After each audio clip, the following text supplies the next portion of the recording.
विद्यालय के दिनों में हिंदी भाषा, जब हमारे हिंदी के शिक्षक हम लोगों को पढ़ाते थे तो अलंकारों की चर्चा होती थी। उसमें एक अलंकार है अतिशयोक्ति अलंकार, हम सभी लोगों ने पढ़ा होगा।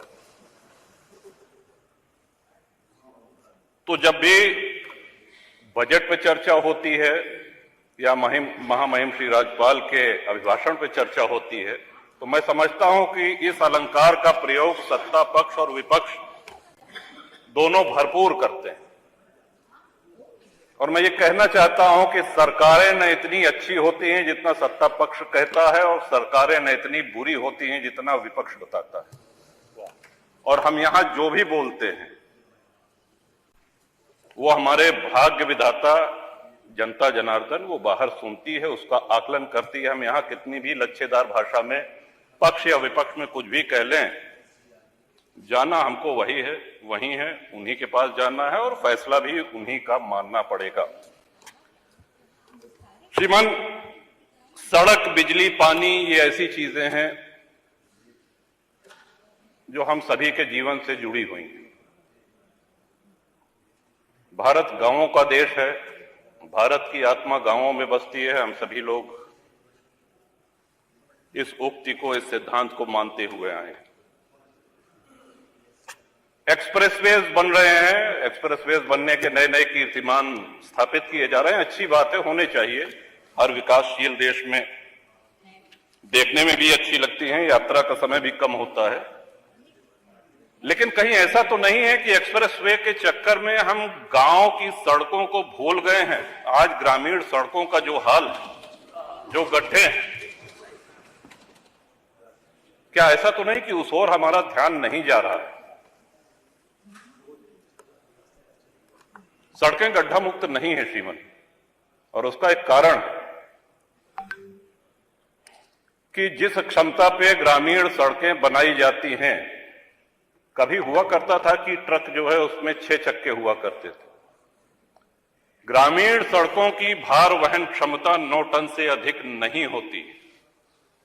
आज 52 टन के ट्रक 20 चक्के 22 चक्के उस पर चल रहे हैं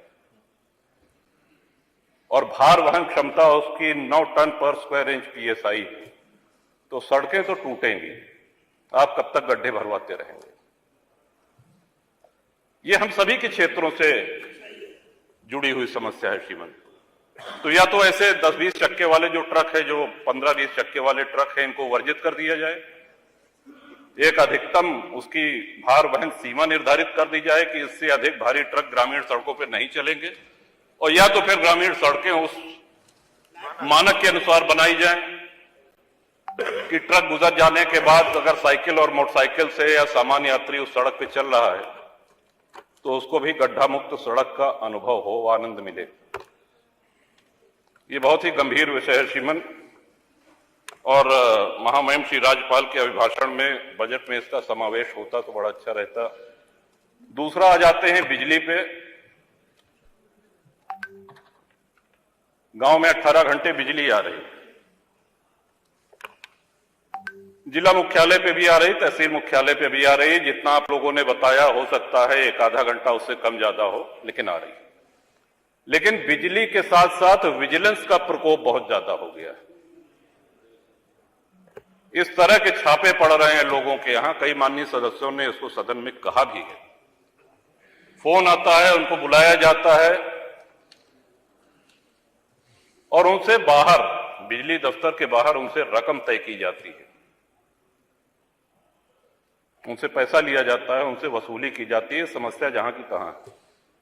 तो मैं समझता हूं कि इस पे भी माननीय बिजली मंत्री हैं यहां पे उपस्थित, आपके माध्यम से मैं चाहूंगा कि ये ऐसी समस्याएं हैं कि आप इनको चाहे सत्ता पक्ष और चाहे प्रतिपक्ष किसी भी माननीय सदस्य से पूछेंगे तो हम सभी के क्षेत्रों में ये समस्याएं हैं।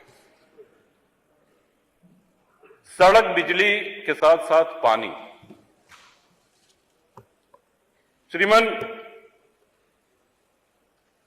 हर गांव में पानी की टंकी निर्माणाधीन है। जहां नहीं है वहां ये हो कि साहब जमीन चिन्हित की जा रही है, कुछ बन के तैयार हो गई हैं, कुछ बन रही हैं।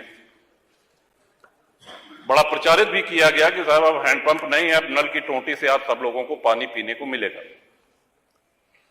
हम भी जानते हैं और यहां बैठे हुए सभी माननीय सदस्य भी इस बात से सहमत होंगे कि नल की टोंटी से गांव गांव घर घर पानी नहीं पहुंचाया जा सकता, और अगर पहुंचाया भी जा सकता है तो कम से कम उसमें 10 वर्ष लग जाएंगे। अब हैंडपंपों की जो स्थिति है, इस बार हम सभी जानते हैं कि बारिश कम हुई है, सर्दी भी कम पड़ी है।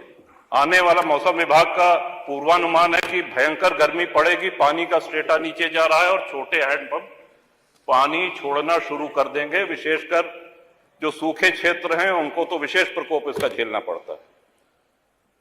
जो हैंडपंप हम लोगों को मिलते थे वो हैंडपंप मिलना बंद हो गए हैं, ये कह करके कि अब पानी की टंकी से ही आप लोग जलपान करिए, पानी पीजिए। जो इंडिया मार्क 2 हैंडपंप खराब हो गए हैं, ध्वस्त हो गए हैं, उनको रिबोर करने के लिए जो प्लान थे, कोई भी इंडिया मार्क का हैंडपंप रिबोर नहीं हो रहा है, और सभी माननीय सदस्य से सहमत होंगे साहब।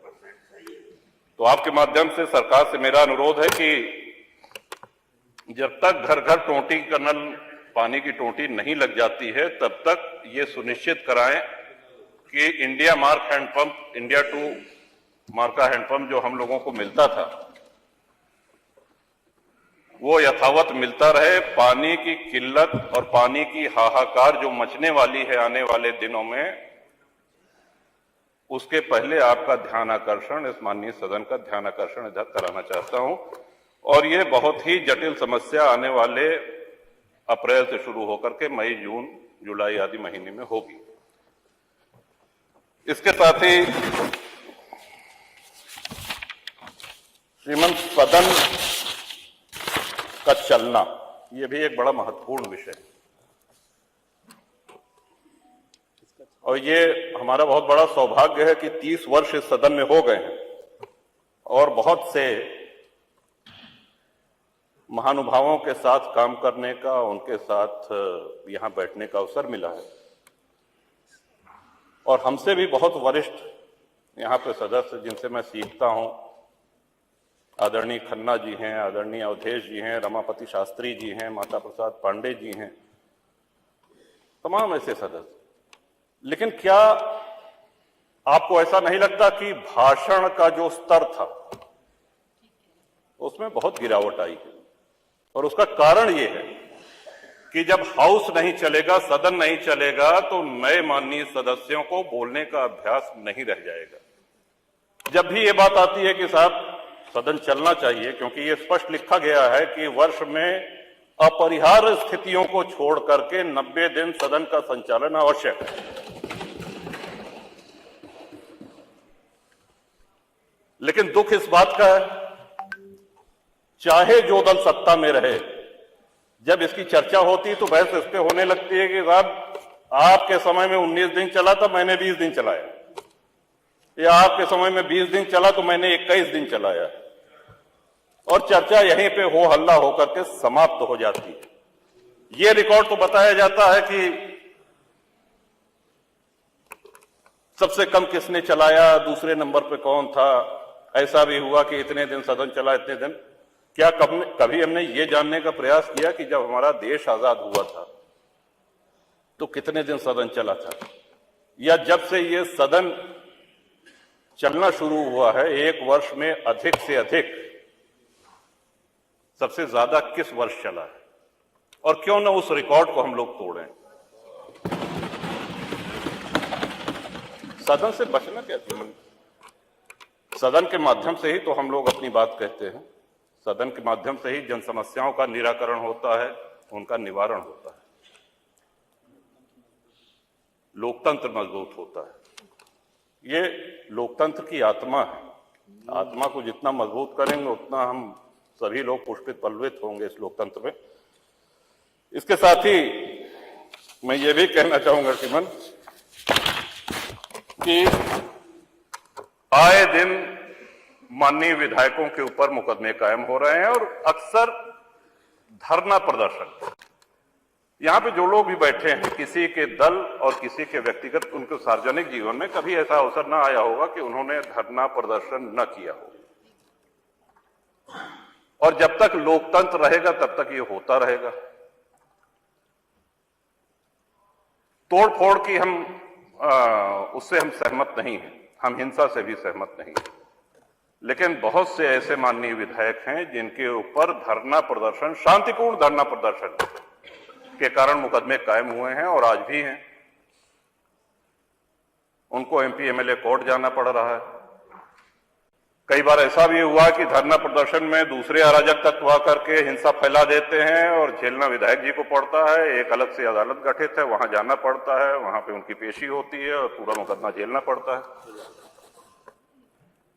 तो ये तलवार जो लटकी रहती है माननीय विधायकों के ऊपर कि कब अदालत सजा कर दे। अभी कल भी एक माननीय सदस्य को न्यायालय ने दंड दिया, सौभाग्य से 2 वर्ष से कम अवधि की।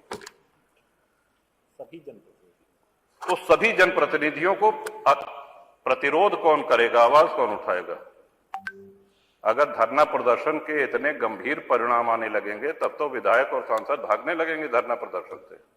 जनता की लड़ाई कौन लड़ेगा? ये गंभीर विषय मैं चाहता हूं कि इसको पूरी गंभीरता से ये सरकार ले और अनावश्यक मुकदमे। फिर मैं अपनी बात दोहरा रहा हूं कि हिंसा और उपद्रव का मैं समर्थन नहीं कर रहा हूं, लेकिन शांतिपूर्ण अगर धरना प्रदर्शन हुआ तो उसके लिए हमको अदालत के कटघरे में न खड़ा होना पड़े। जनता की लड़ाई लड़ने के लिए हमको मुकदमे न झेलने पड़े।